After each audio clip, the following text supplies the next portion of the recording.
కార్మికులకు సంబంధించి 2 అంశాలు ఉన్నాయి. ఆ 2 అంశాలు కూడా మా సంస్థలో అనేక సందర్భాల్లో చర్చ చేసుకున్నాం. ప్రభుత్వ పరంగా కొంత వివిధ కార్యక్రమాలు, వివిధ అంశాల మీద ఎప్పటికప్పుడు కొంత ఆర్థిక పరమైనటువంటి ఇబ్బందులు ఉన్నటువంటి పరిస్థితుల్లో రాష్ట్రంలో కొన్ని అంశాలు పెండింగ్ లో ఉన్నాయి. వాటి పరంగా విధానపరమైన గౌరవ ముఖ్యమంత్రి గారి దగ్గర కూడా ఆలోచన ఉంది. అందరూ కూడా గౌరవ ముఖ్యమంత్రి గారిని గతంలో కలిసినారు. దీనికి సంబంధించి కొంత కూననేని సాంబశివరావు గారు, కోదండరామ్ గారు, ఆర్టీసీ గతంలో ప్రాతినిధ్యం వహించిన వాళ్ళందరూ కూడా విజ్ఞప్తి చేస్తున్నారు. దాని పట్ల కూడా మేము సానుకూలంగా ఉన్నాం. కానీ నిర్ణయానికి సంబంధించినటువంటి కొంత సమయం తీసుకోవచ్చు. బట్ వీఆర్ ఆన్ వే. ప్రజలకు రవాణా సౌకర్యం కలిగేయడంతో పాటుగా ఉద్యోగులకు అపరిష్కృతంగా ఉన్నటువంటి అనేక సమస్యల పరిష్కారంతో పాటుగా నూతన బస్సుల కొనుగోలు కావచ్చు, నూతన ఎక్స్పాన్షన్స్ కు సంబంధించి తీసుకొని పోతా ఉంది. ముఖ్యంగా ఈరోజు ప్రెస్ కాన్ఫరెన్స్ యొక్క రీజన్ ఏంటంటే గౌరవ ముఖ్యమంత్రి గారు ఈ మధ్య ప్యూర్ కోర్ అర్బన్ రీజన్ కింద రింగ్ రోడ్డు లోపల ఉన్నటువంటి ప్రాంతాన్ని అంతా ప్రకటించి జిహెచ్ఎంసీ లోపల విలీనం చేసి ఒక హైదరాబాద్ కు సంబంధించినటువంటి విస్తీర్ణాన్ని 2600 చదరపు కిలోమీటర్ల పొడవున పెద్ద నగరంగా దానికి సంబంధించి ఒక విధి కార్యక్రమం కొనసాగుతా ఉంది. దాని తదుపరి బయట పెరి అర్బన్ రీజన్ గా రీజనల్ రింగ్ రోడ్ లోపల ఉన్నటువంటి దాన్ని ఆ ప్రాంతం అంతా బయట రేరుగా రూరల్ ఏరియా కింద దాన్ని రూరల్ అగ్రికల్చర్ రీజన్ అనే దాని మీద దాన్ని కూడా చేస్తా ఉన్నారు. ఈ విధంగా చేసినప్పుడు హైదరాబాద్ లో చాలా కాలంగా మీరు చూస్తా ఉన్నారు, ఎక్స్పాన్షన్ ఏమో విపరీతంగా స్పీడ్ గా పెరుగుతా ఉంది. చాలా కాలనీల్లో ప్రజా రవాణా వ్యవస్థ వారికి చేరువుగా పోవటం లేదని ఎండీ గారు, ఆర్టీసీ అధికారులు మేమంతా కూడా కొంత మనం ఎక్స్పాన్షన్ కు పోవాలి, ముఖ్యమంత్రి గారి ఆలోచన ప్రకారంగా ప్రజా రవాణా వ్యవస్థను ఒక పబ్లిక్ డోర్ దాకా తీసుకుపోవాలని ఆలోచించి 2-3 నెలలుగా బాగా రీసెర్చ్ చేసి పాతలో మనకు తెలుసు చార్మినార్ నుంచి ఒక బస్సు ఎక్కితే 41 నెంబర్ అంటేనో ఇంకోటి 81, 150 బస్సులు ఆడికి మాత్రమే పరిమితమైన, దాని తర్వాత ఎక్స్పాన్షన్స్ లేవు. సో సర్వే తర్వాత అనేక కాలనీలను సరౌండింగ్స్ 373కు సంబంధించినటువంటి కొత్త కాలనీలను కనెక్ట్ చేయడం కోసం ఇదొక విప్లవాత్మకమైనటువంటి పురోగతి. ఇప్పుడు ఉన్నటువంటి రూట్లను కాకుండా 373 కొత్త కాలనీలను కనెక్ట్ చేసే విధంగా ఆర్టీసీ ఈ రోజు నుంచి రవాణా సౌకర్యాన్ని అంచెల వారీగా ముందుకు తీసుకొని పోతా ఉంది. గిల్స్ 150 వార్సులో తిరిగే మొత్తం అంటే ఇంతకుముందు ఉన్నటువంటి దాన్ని తీసుకొని 373 కొత్త కాలనీలకు కనెక్ట్ చేయడానికి జరిగింది. దీనివల్ల కనీసం 7 లక్షల మంది ప్యాసింజర్స్ ఇంకా ఎక్కువ ఉపయోగించుకునేటువంటి అవకాశం ఉంది. చాలా కాలనీల వాళ్ళతో సంప్రదింపులు చేసినాం, వాళ్ళతో సమావేశాలు పెట్టినాం. ఐటీ రంగానికి సంబంధించినటువంటి వ్యవస్థలో పబ్లిక్ ట్రాన్స్పోర్ట్ సిస్టమ్, ఎందుకంటే హైదరాబాద్ లో పెరుగుతున్నటువంటి రవాణా ఏదైతే ట్రాఫిక్ ఇబ్బందులు ఉంటా ఉన్నాయో, పొల్యూషన్ కు సంబంధించి పర్యావరణాన్ని హైదరాబాద్ లో కాపాడుకోవాలి, ఢిల్లీ లాగా జరగద్దు అనేటువంటి ముందు చూపుతోటి మరి ముఖ్యమంత్రి గారి సూచన మేరకు ఈ ఎక్స్పాన్షన్ కార్యక్రమాన్ని ఆర్టీసీ ఎండీ గారి ఆధ్వర్యం లోపల ఎగ్జిక్యూషన్ చేస్తా ఉన్నాం. ఇది కాక ఆర్టీసీ ఓపెన్ డోర్ తోటి హైదరాబాద్ ప్రజలందరికీ కాక గ్రామీణ ప్రాంతాల్లో కూడా ఆర్టీసీకి ప్రజా రవాణా సౌకర్యం కోసం అవసరం ఉంది అని అనుకుంటే మీ దగ్గర ఉన్నటువంటి సంబంధిత ఆర్టీసీ అధికారికి కానీ లేదా జిల్లా అధికారుల ద్వారా కానీ ప్రజాప్రతినిధుల ద్వారా కానీ మాకు తెలియజేసినట్టయితే మేము కొంత ఎక్కడికైనా రీచ్ కాకపోయినా వాళ్ళు మాకు రీచ్ అవ్వడం ద్వారా ఆ గ్యాప్ కూడా ఫిల్ చేయాలని ఆలోచనతో ఉన్నాం. హైదరాబాద్ లో ఇప్పుడు ప్రారంభిస్తున్న 373 కాలనీలే కాక ఎక్కడైనా ఇంకా మా కాలనీకి బస్ కావాలనుకునేటువంటి వాళ్ళు మీ దగ్గర ఉన్నటువంటి ఆర్టీసీ కార్యాలయాన్ని కానీ లేదా డిపోకి కానీ బస్ స్టేషన్ కానీ వెళ్లి మీకు సంబంధించినటువంటి వినతిని సూచన చేయొచ్చు అనేటువంటి మాట కూడా ఈ సందర్భంగా కోరుతాను. దీనివల్ల ఏంటంటే ఇప్పుడు రేపు పొద్దున మెట్రో కూడా ఎక్స్పాన్షన్ జరుగుతూ ఉంది, సిటీ అంతా కూడా ఎక్స్పాన్షన్ అవుతా ఉంది. మనం ముందు చూపుతోటి ప్రణాళికలు చేసుకుంటా ఉన్నాం.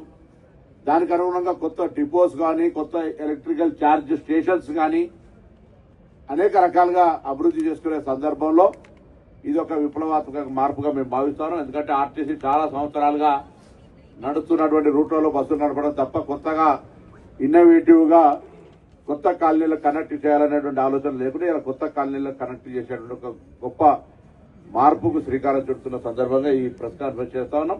దృష్టిలో పెట్టుకొని మళ్ళీ కూడా రిక్రూట్మెంట్ రాస్తాం, పర్మిషన్ తీసుకుంటాం. ఆ పర్మిషన్ తీసుకున్నవన్నీ కూడా పోలీస్ రిక్రూట్మెంట్ బోర్డు ద్వారా నియామక ప్రక్రియ కొనసాగుతోంది.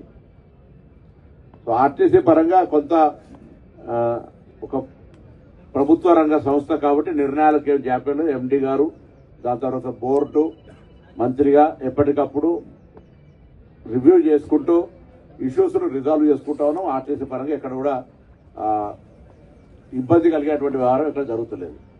ఇంకా భవిష్యత్తులో మేము అందుకే ప్రజల యొక్క సూచనలు సలహాలను కోరుతాను. ఆర్టీసీ ప్రజా రవాణా వ్యవస్థ ప్రజలకు డోర్ స్టెప్ దగ్గర వాళ్ళందరికీ అందుబాటులో ఉండాలి అనేటువంటి సేఫ్టీ కూడా ఇంపార్టెంట్.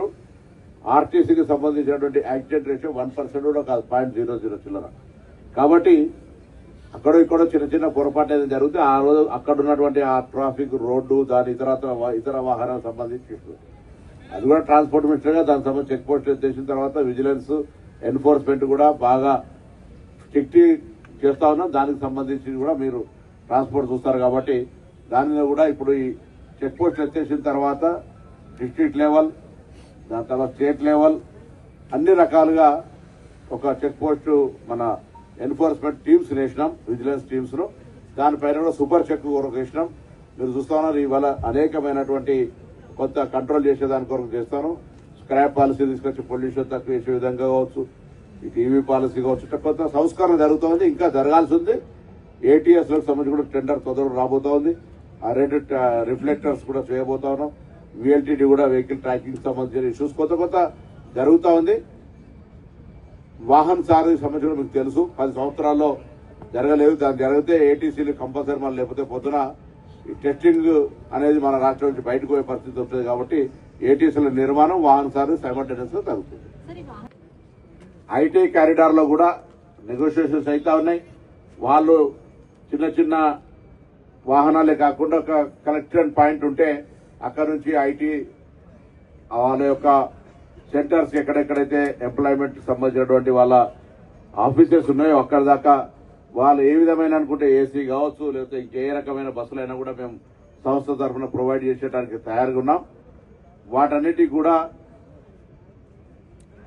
పద్ధతుల్లో మీకు ఉండేపడేటువంటి ఇప్పుడు ఏదైతే క్యాబ్స్ వాడుతా ఉన్నారో దానివల్ల ట్రాఫిక్ జామ్ కావడం, ఇబ్బంది వల్ల కమ్యూనికేషన్ రీచ్ కావడం ప్రాబ్లం అవుతోంది. అందుకే ఆర్టీసీని ఇది ప్రజా రవాణా వ్యవస్థకు ఒక మూల స్తంభం.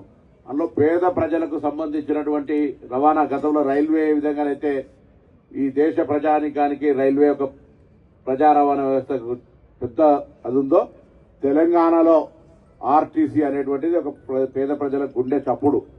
ఆ విధంగా పేద ప్రజలకు సంబంధించిన రవాణా వ్యవస్థలో ఆర్టీసీ అన్ని రకాల సమస్యలకు అందుబాటులో ఉండాలని ప్రయత్నం చేస్తూ ఉంది. ఎక్స్పాన్షన్ చేస్తా ఉన్నాం. మా సిబ్బందికి సంబంధించినటువంటి చిన్న అంశాలను పరిష్కారం చేసుకుంటున్నాం. ప్రజలను మరొక్కసారి కోరుతా ఉన్నాం, ఎక్కడైనా ఇంకా రవాణా పరమైనటువంటి అంశాలుంటే మా దృష్టికి తెమ్మని చెప్పి సందర్భంగా కోరుతా ఉన్నాం. కాబట్టి హైదరాబాద్ తీసుకొచ్చి వాళ్ళందరినీ కూడా సెక్రటరియట్ ఇతరాత్ర అనేది చెప్పి గౌరవ ముఖ్యమంత్రి గారిని ఆ రోజు వాళ్ళు కొంత పాట పాడేటువంటి విధానంలో కల్చరల్ సంబంధించి ఉంటే కాబట్టి కల్పించడం. ఇట్లా కొంత యాత్రాదానం పేరు మీద ఎవరైనా పుట్టినరోజులు కావచ్చు, పెళ్లి రోజులు కావచ్చు, లేదా ఇతరత్ర శుభ కార్యక్రమాలకు లేదా డొనేషన్ చేయాలనుకుంటే వాళ్ళకు యాత్రాదానం పేరు మీద బస్సు రెంట్ కడితే వాళ్ళు అయ్యప్ప స్వామికి పోతారు. కొంతమంది అయ్యప్ప స్వామి పోయేటప్పుడు బస్సును మీరు డొనేషన్ చేయడానికి అవకాశం ఉంటుంది. ఏదో ఒక ఆర్టీసీ కొత్త కార్యక్రమం తీసుకుంటా ఉంది.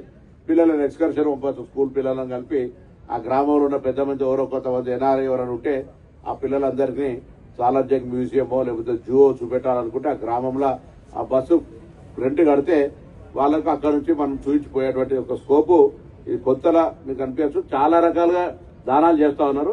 ఇది కూడా పిల్లలను కొంత లేదా ఇతరత్ర వాళ్ళకి నచ్చిందే మేము ఫలానా చేయాలంటే ఎవరైనా ట్రాన్స్పోర్ట్ ఛార్జెస్ కడితే వాళ్ళ పిల్లలకు ఇతరత్రకు ఉపయోగపడేది ఉంటుంది. కాబట్టి దేవాలయాల సందర్శన కావచ్చు, కొందరు ఒక ఊర్లో సర్పంచ్ ఎలక్షన్ జరుగుతున్నాయి, అందరినీ యాదగిరి రూటే తీసుకోవద్దు, తిరుపతి తీసుకోవద్దు అంటాడు. ఆ బస్సు కడితే బస్సు ఇస్తామని చెప్తున్నారు.